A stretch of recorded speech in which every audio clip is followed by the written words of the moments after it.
From impractical school supplies to outdated toy franchises, we have no shortage of late 90s Happy Meal toys to rip open tonight. None of these Happy Meal toys have seen the light of day since they were packaged up in a Chinese factory that later burned down. These awesome toys were sent by one special subscriber, and some of them aren't even toys. I can't wait to open up these two musical devices known as cassettes. Are you ready to bask in the nostalgia of vintage fast food prizes? I know I am. I prepared by eating a stale French fry from under my mattress. My stomach hurts.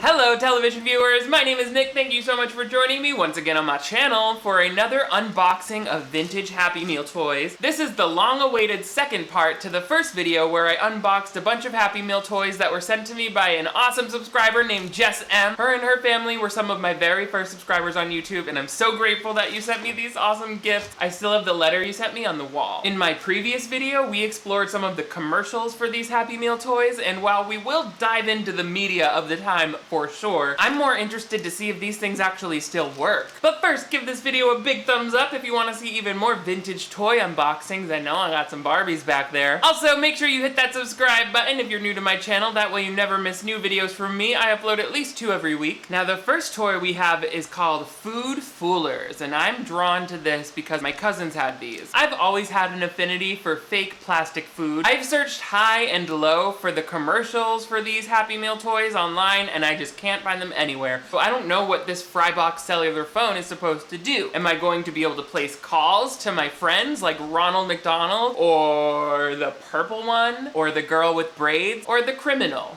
that he hangs out with? This is the Hamburglar burner phone, I bet. Will it even work? We're gonna find out. Let's rip this one open. Let me get a whiff of that fresh 90s air.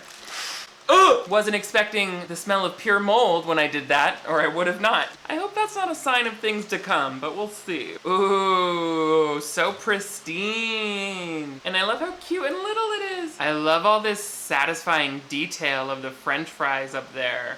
Ooh. Antenna made of French fries. Now that's clever. It's so cute and little. This is littler than any actual serving of French fries that you can get at McDonald's. If you went into a McDonald's and asked for this actual portion of French fries, they would be like, what? What are you, an unfertilized tadpole? Who eats that many? Let's flip it open. Ooh, very cellular. It's so crazy to think that in 2001, we were all walking around with French fry-shaped cell phones. Times have really changed. They don't do that anymore. We're gonna make our first outbound call.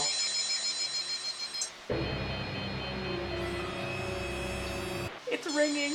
Hello, police. I'd like to report a murder. Force of habit. Some more of that sweet, sweet ringtone action. I thought we would hear a voice on the other end at some point. Maybe I was putting too much faith in this. How is it that I had to take my brand new iPhone to the Genius Bar and this piece of junk from 17 years ago is still fine? Oh, now that it's warmed up, it's sounding real good. Ronald, is that you? I'm being kidnapped, just like childhood. Next, it's all about Winnie the Pooh. This toy is also from 2001, although it's suddenly timely and relevant once again because I just saw the trailer for that new Winnie the Pooh movie. Back when this toy was released, it was a tie-in with the movie The Book of Pooh. God, that's a bad name. There's nothing children love more than a movie about a book. And any toys that spring from that movie should also be book-related. And I believe that was the logic behind this Piglet-shaped marker. Let's open this up. Gotta get that fresh 90s air. Ugh. What I've always loved about Happy Meal stuffed animals is that they all come with a tag that is 3 times as big as the toy itself. I love these attractive seams that wrap around the head. That's actually where Piglet can unhinge her jaw in order to swallow a full-grown man. They don't show that in the movie, but it's how she eats. But now I think it's time to see how she writes. I guess her head is the cat, so we're just gonna yank her skull off. There's our marker. It looks like it might be pink. Let's see how it works. Wow, think of all the fun art you can create. So the marker doesn't work, but I think if it did, it would draw a self-portrait. So that's what I'm gonna do with this non-McDonald's pen. I'm going to attempt to draw our friend Piglet there. And because of the way the camera is set up, I will be doing this upside down and backwards. So that's our reference. You start with Piglet's ears, and then of course, you know, the rest of her head, which comes to a point. Everyone knows Piglet has a very sharp face. Her eyes are very black and beady. And now to draw her body.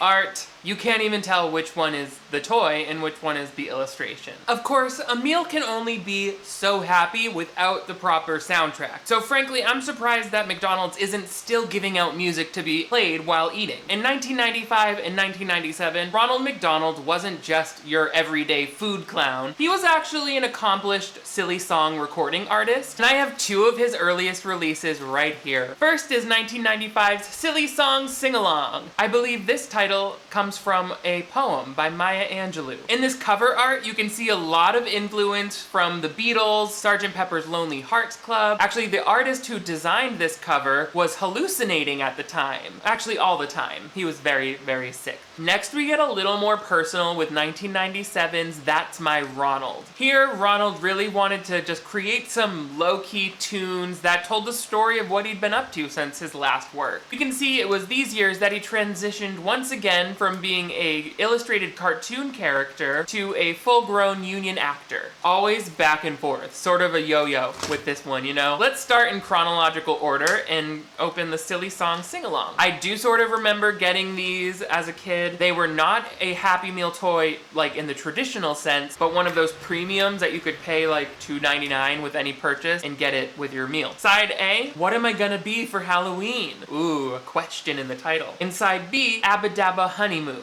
If I was a kid, I'd be like, what's a honeymoon? I don't think I've touched a cassette in many decades. Just like I remembered. Obsolete. I don't have a cassette player because neither do you, but I do have access to the entire wealth of mankind's knowledge on my computer. So they have it on YouTube. I'm super curious to know what he's gonna be for Halloween. Do we get that conclusion in the song? Oof, I hope so. Aw, shut your freaking mouth. There's a commercial for this. Everything's coming up, sunshine with this. You don't get that on a tape. You don't get a full visual experience like we're about to. Great costumes, everybody. What are you going to be, Ronald?